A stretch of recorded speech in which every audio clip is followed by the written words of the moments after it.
Peut-être que la première question à se poser sur une filière créative alsacienne serait de savoir d'abord s'il s'agit vraiment d'une logique de filière ou s'il n'y a pas peut-être d'autres manières d'observer ce qui se passe au niveau d'une série d'acteurs qui sont souvent de formats, il me semble, assez différents, parfois qui peuvent sembler iconoclastes sous un regard classique économique. Je pense notamment aux collectifs ou à des formes d'organisation qui se font et se défont en permanence et qui ont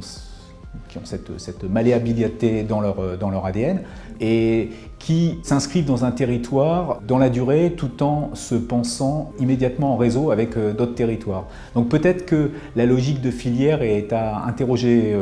autrement que ce que l'on fait classiquement quand il s'agit de ce que l'on appelle maintenant le champ de l'économie créative. Et peut-être qu'il y a lieu de s'inspirer de ce qui s'est passé depuis, en fait, on peut le dire au moins un siècle dans le champ de la culture, où finalement la culture a été obligée de revoir ses modes d'appréhension des organisations au fur et à mesure que se sont développés d'autres types d'organisations culturelles autour d'artistes, de labels d'artistes, de collectifs, qui en même temps avaient une existence économique avérée. Je rappelle pour mémoire que les Beatles ont été décorés par la reine d'Angleterre pour leur apport à la couronne britannique en termes économiques et non pas en termes artistiques.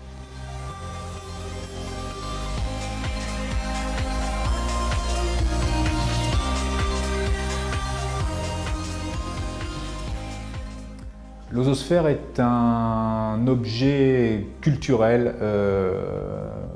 dont il est difficile de définir les contours en termes balisés, mais qui est né donc en 1998 autour de notre action à la laiterie et avec l'idée à la fois d'investir une série de mouvements artistiques que l'on sentait se développer autour de la question du numérique, à la fois des nouveaux outils, à la fois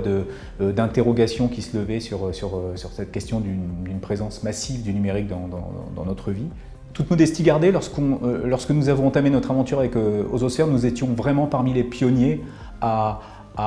travailler sur cette question du numérique et à l'inscrire immédiatement dans le champ de l'espace public et dans un rapport à la société, à l'échelle de la ville. Il y avait déjà des actions artistiques dans l'underground, mais nous avions déjà cette dimension avant bien d'autres territoires d'une rencontre avec l'espace public. Alors peut-être à certains endroits, l'Alsace est un territoire pionnier, mais je ne sais pas si c'est vraiment l'important. Ce qui me semble vraiment important, c'est que c'est un territoire qui fait label. C'est-à-dire que